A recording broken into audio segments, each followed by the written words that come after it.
take a look at Parsha Bo. And that, like I said, that's last week's Torah portion, because in my wonderful, wonderful mindset last week, I ran off and left the handouts at home. But like I said, I revisited the handouts, and I put in a section for us to consider something out of the Parsha Beshalach that is this week's Torah portion as well. Wow. That went off pretty quick. All right, any questions? All right, well, they were good. Oh, well, we got to give a lesson, right? All right, let's talk to the boss, and we'll take a look at an interesting look at this Torah portion. Father, we thank you for this opportunity to study your word, to learn from your word, to draw closer to you by and through your word. We ask that you will open our hearts, open our eyes, and open our ears, so that we can see, hear, and understand what your word tells us. We thank you in the name of Yahusha. Amen. All right.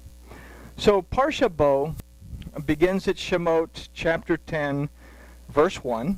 And this is incorrect because it continues to 13, verse 16, not 12:16. That would leave us in the middle of Bo. So it goes through 13, verse 16. Now the word Bo means to go. It means to come and to enter. And in this Torah portion, we can consider that Elohim is saying, come and enter into my care. Now, one thing about Bo, and I'm probably getting ahead of myself, is that as a word, it also means to depart from. So in Bo, like in all Hebrew words, there's a choice. And in this case, it's to go into or to depart from. So we're going to consider the last plague, which is the death of the firstborn. Now we're going to consider our responsibility in going into and entering into Yahuwah our Elohim. So we're going to first look at Shemot 11, 4 through 7. Then we're going to consider Shemot 11, 1 through 7. Or actually, it should be 12, 1 through 7. You can see where my brain was. I didn't revisit it very good. And then Shemot again, 12, 12 through 14. So we start with Shemot 11, verse 4, that says, And Moses said, Thus says Yahuwah, about midnight will I go out into the midst of Egypt. So the phrase, and Moses said, Thus says Yahuwah, it gives us the information that we need to begin to take the steps to enter into a relationship with our Elohim. But it's also a word that keeps us kind of looking, because it says about midnight. Literally, in the Hebrew, it says about midnight. Why didn't he say specifically at midnight? Because everybody would have been looking and being prepared and everything. Later on, it's going to say be prepared. But we have to be willing to be prepared. Okay? So the Hebrew of this verse is Vayomer Moshe Ko Emor. Okay? Or Ko Emor Yahuwah. The word Amar means to say, but we learned that Amar as a word also means something that is spoken from the heart. So we've considered in the past studies that the heart of Yahuwah is his Torah. And we get that because the last letter of the Torah in the word Yisrael is the Lamed. The first letter in the Torah in the word Bereshis is the Beit. You put those two together, they spell Leb. That is the Hebrew word for heart. So the Torah is the heart of our Elohim. This word is used for both Moses, or for the things that Moses says, and Yahuwah's words. Moshe means to draw out. So we can consider an idea of what we draw out from the heart of Yahuwah in this first little piece in that phrase. Then we read, says Yahuwah, that illustrates the desire of Yahuwah is found within his heart as well. So in Moshe, we have to be willing to draw it out. But in Yahuwah, the desire of our Elohim is also found. So if we want to understand what the desire of our Elohim is, we have to be willing to go into the Word and draw it out. So Yahuwah is composed of the root words that illustrate everything that exists at every time that it exists. So say that in Hebrew, names really don't have the meaning. It's the roots in those names that have the meaning. In this case, Yahuwah has the roots chaya, that means to exist, and also in the imperfect, will exist, and the root yihyeh, to have existed. So in that name, we understand existence in every aspect of our existence, today, yesterday, and tomorrow. So we can consider that in this phrase, we're told to draw out from the word of Yahuwah that which will affect every aspect of our lives at every time in our lives. And this idea is going to be very important when we consider this little phrase about midnight. So this leads us into the how and the when as described in the phrase. About midnight will I go into the midst of Egypt. So the word for midnight is actually le'elah, which is also the word for night. The first time that we see the lamed as a root of a word in the Torah is in the word le'elah there in Bereshis, where he names the darkness le'elah. He names it night. This idea that the lamed is the root letter of le'elah. Lamed is a representation of instruction, guidance. It's a Hebrew word that means to teach. So something in the darkness requires us to be able to learn in order to move forward. In the Torah, it's in, there we go, I got it way ahead of myself. So letter lamed, first used as the root of a word, represents instruction and guidance. The root of le'elah is lul, that means a spiral staircase, and more specifically, the steps of a ladder. So if you can picture the steps of a ladder that go up, they go down. This word is also the root of the word lula, that refers to the attaching of a curtain to its hooks, but this word also refers to a loop where the beginning, the middle, and the end are always coming into contact with one another in some way. So if we've considered in the past that time in the Torah is helical. It's not fractal. In other words, time in the Torah doesn't do this where I have a situation and then I go to another situation, I go to another one. This is what would be called dispensationalism. There's no dispensationalism in the Torah. We say that the time in the Torah is helical. It does this. And we're always coming back to where we started, so that there is a state of being okay, a state of transgression, a state of teshuvah, restoration, okay, transgression, teshuvah, restoration, okay. So it winds. It goes on and on and on and on. Okay? So this is something to consider in this word le'elah, night. What we consider here is a question. Am I moving up the steps of instruction and guidance towards Yahuwah my Elohim, or am I moving down the steps? Or we can ask, am I simply going in circles, moving up steps, only to discover that I've moved down to where I started? And this is the action that we take daily in Jacob's ladder, that we move towards the Aleph at one point, only to move away from it at another. And I wish I'd have brought the beautiful tapestry that Lorene made for us, because it illustrates this beautifully, in that my drawing of it is not going to do it justice, but it'll give you an idea that when we're at the Tav, we're at our farthest point from Elohim. We're seeking to get to the Aleph, and in the middle, we have the Shin. And the Shin, the idea of the Shin is that there's two sides to it. There's Shin and there's Sin. That from the front part of the Shin, we're looking at things from Elohim's point of view. We're moving towards Elohim. We understand what the Torah is telling us. From the backside of Shin, we're looking at our own point of view based on the enticements of the Satan. A good example of this is when Yahushua is telling the Talmudim, well, I'm going to go to Jerusalem, they're going to arrest me, they're going to beat me up, they're going to kill me. And Peter says, dude, you're freaking out, wigging out, and stressing out. They're not going to do all this stuff. And Yahusha says, get behind me, Satan.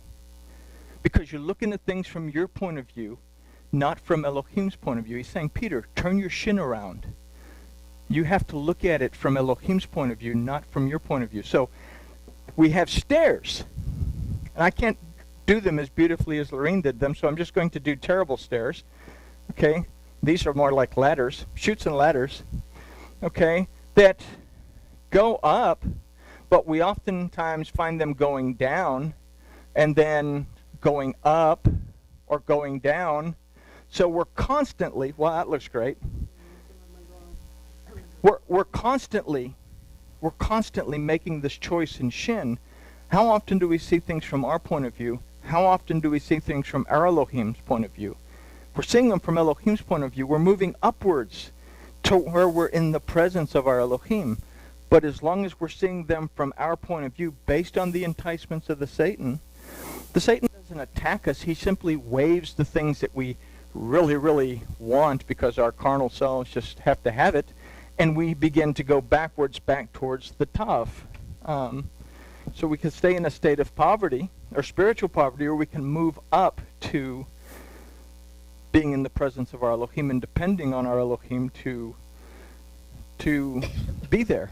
We consider within the name, or name in the title, Yahuwah Elohim, as opposed to simply the Lord God. We have Yahuwah, that means to exist in every aspect of my life, at every moment of my life. Then Elohim, the ancient primitive Hebraic idea of this, is a power, it's a force, that in every aspect of my life, today, yesterday, and tomorrow, there is a mighty force that's there that will act on my behalf if I will allow it to. Elohim also means a judge. It means a ruler, an authority. The roots Ayil mean a ram that represents for us deliverance and redemption. It also represents a terebinth tree that represents rest. They take the sap from the terebinth tree and use it to heal the wounds. So it represents redemption, restoration, rest, and healing. So in that name, Yahuwah Elohim, I understand that in every aspect of my life, I have a force there that will guide me through things, and that when I sell myself into slavery because I get angry, or I get scared, or I get depressed, or freaked out, wigged out, and stressed out, that He will redeem me from that, deliver me from those poor decisions that I make because I fall for the enticements of the Satan, and I decide to make the choice to follow that, and He'll restore me back to a good standing with my Elohim, to a good relationship, bring me the rest and the healing that I need so that I can go back and make the wrong choice in Shin and need to be restored, delivered, and restored again. So it's the Jacob's ladder that we're looking at in this concept about midnight. So where am I in this ladder? The next word that we come to is ani, meaning I. And it's here that we see a personal involvement from Yahuwah. He will go out, from the word yotze. That means to go out, to exit, and in a sense this word means to depart. Here's where it gets difficult for us to understand because we've learned it in such a way. We've watched the Ten Commandments with Charlton Heston. When the destroyer comes in a cloud, and you hear all the screaming and yelling in Egypt, and it's the funky little... My dad used to get really excited in that movie when he's, oh, that's the destroyer. So let's consider this word, yotze, to exit, to depart. There's no word or prefix in this phrase or in this verse that means into. It should read, I will go out from the midst of Egypt. I will leave Egypt. So what we consider here is what is going to bring destruction to Egypt is going to be the absence of Yahuwah Elohim's presence. So that's going to kind of get hairy because, well, why did He Pesach the children of Israel? Why did He pass over the children of Israel? Is He also departing from them? So let's keep that question in mind and we'll take a look. This concept is going to be important here shortly. The act of Yahuwah's not being present will bring the effects of verses 5 and 6. 5. And all the firstborn in the land of Egypt shall die, from the firstborn of Pharaoh that sits upon the throne, even to the firstborn of the maidservants that is behind the mill, and all the firstborn of the cattle. And there shall be a very great cry throughout all the land of Egypt, such as there has been none like it, nor shall be like it any more. And then verse 7. But against any of the children of Israel shall not a dog wet its tongue. So hopefully this begins to bring off bells and whistles.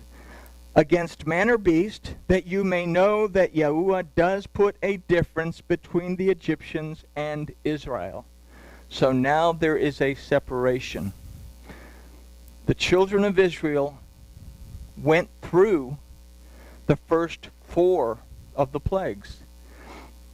They began to be distinct in the 5th plague. And this is a very important concept. 400 years they've been in Egypt. They haven't been in slavery for 400 years. They were in slavery for about 130 years. When the Pharaoh that knew Joseph and the Pharaoh that knew Yahuwah died, and we read earlier when Moses goes and visits this Pharaoh, he says, "Who is Yahuwah that I should pay any attention to him? I don't know who this is. Get out of here, and by the way, you can't have any more straw." So this makes a distinction that the children of Israel were in bondage. And we have to understand that their concept of who Yahuwah Elohim was had also been distorted. It wasn't until they began to realize that they needed help that they began to cry out to Elohim. Elohim heard them and remembered them. But how well positioned in their relationship with Elohim were they? Where was their belief system? So they endured the water into blood where their faith is tested. They endured the frogs, the Sephardim, that from the root Safar means to skip about. They endured doubt.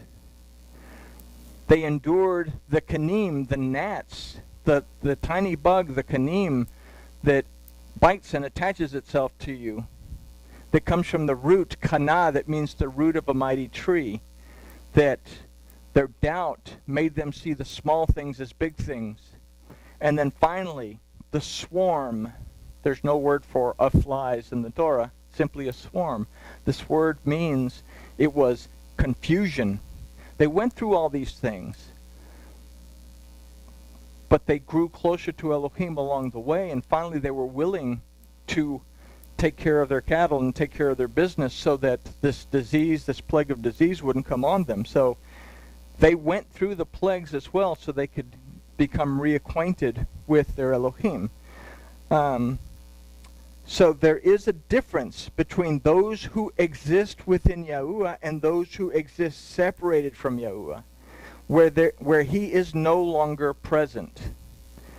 This verse is telling the reader that there's a different state of being between those who shema, those who perceive, discern, understand, obey, and apply what the word of Elohim says, and shamar, those who protect it, guard it, treasure it, preserve it, and observe the word of Yahuwah, and those who do not.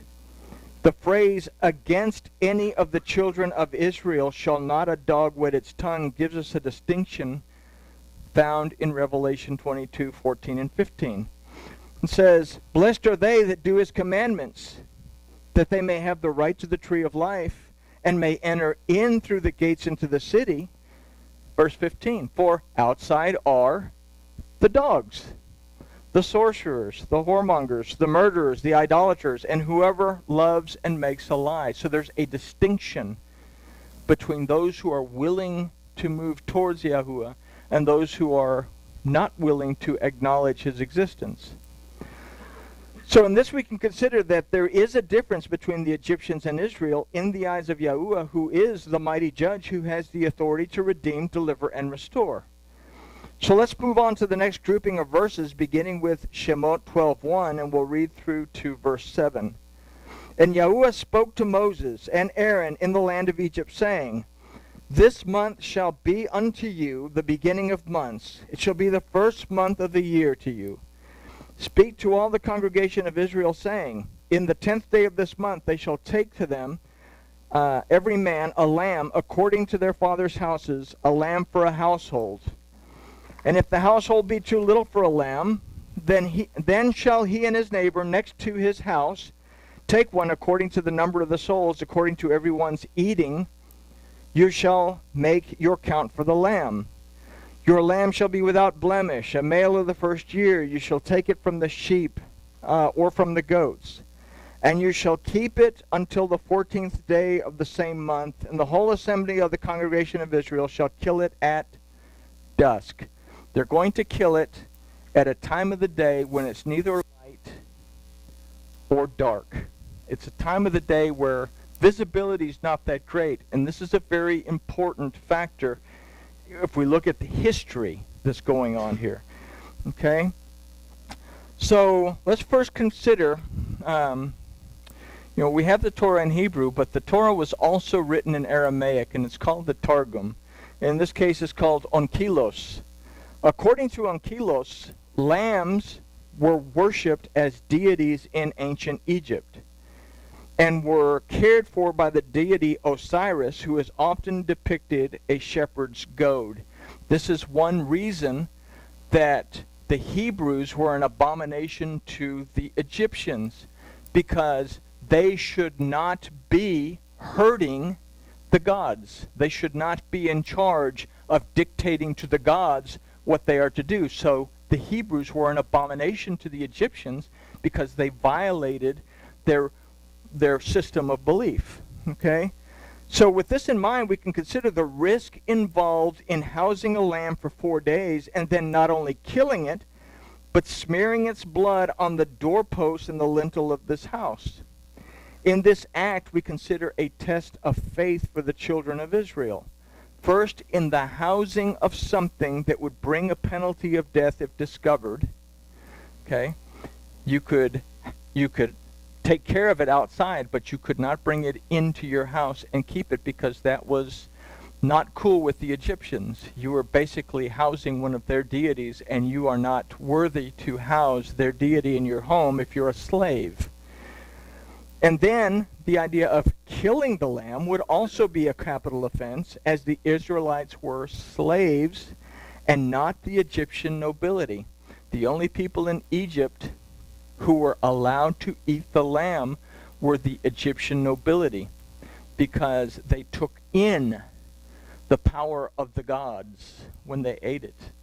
So, very important here. Rashi gives kind of an interpretation in this, in that not only did the Hebrews kill the deities of Egypt, they consumed them.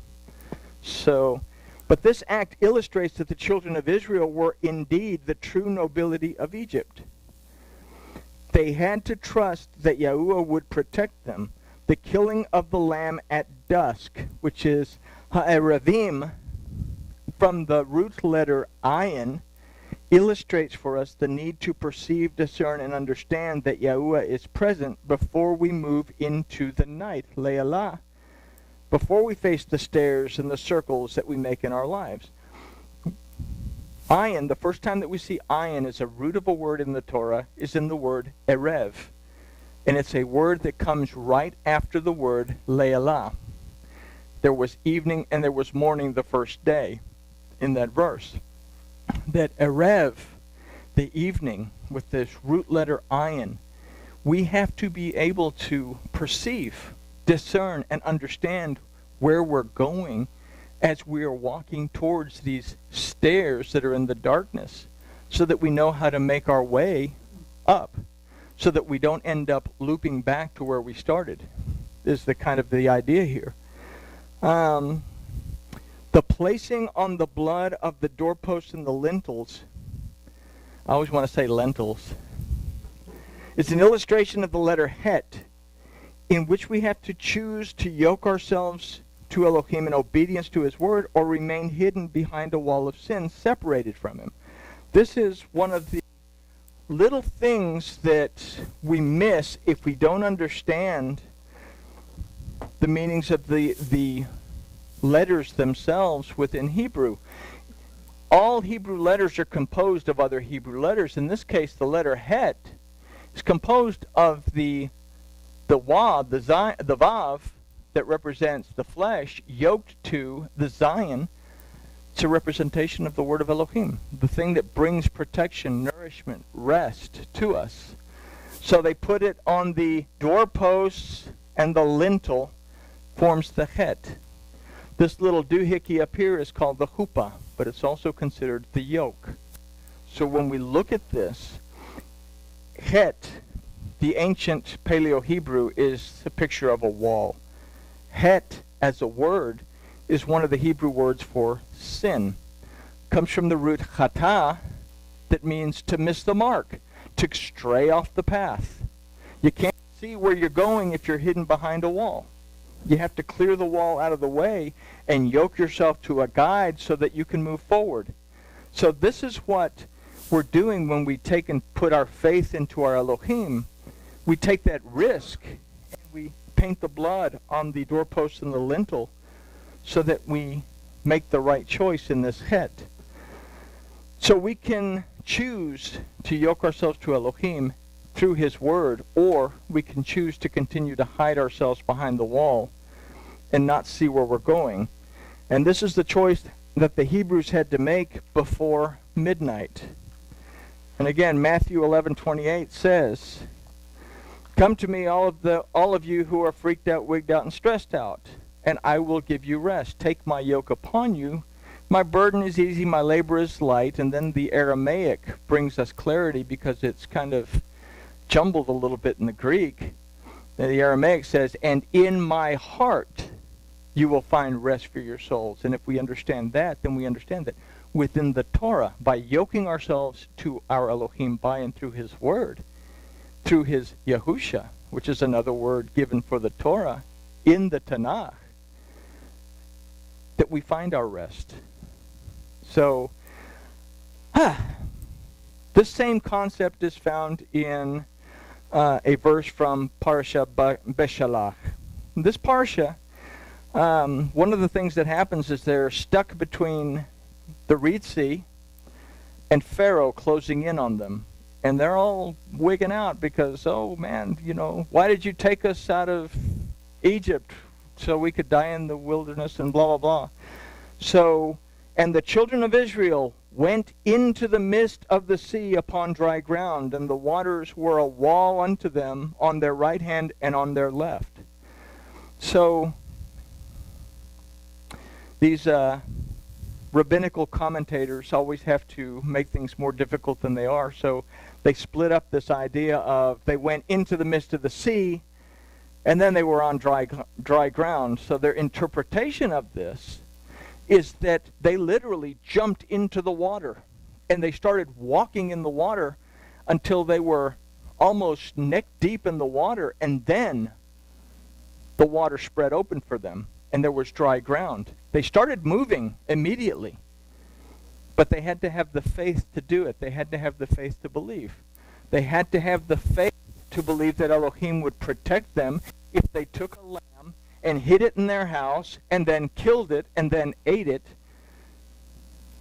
600,000 men, including women and children, puts it up to about 2 million people, all of them eating lamb. That's an abomination to the Egyptians for them to do. So the idea in Beshalach as well is that they had to have faith. Beshalach also takes us through where they're crying about not having water. Moses throws a tree in the water. They get to drink. They're crying about not having food.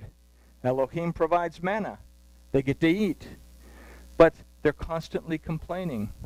So are we constantly complaining because we go from one thing to another? And we don't say thank you. It's not in Beshalach, but the idea of the quail. So many quail that fell from the sky. They're sitting there eating. They still had fragments in their teeth. And Elohim sends a plague and begins to kill them because they're so busy gorging themselves on quail that they didn't bother to take the time to thank Elohim for the provision of the quail. That's farther down the road in another Torah portion, though. But so according to Rashi, they first had to plunge into the sea before the dry land appeared.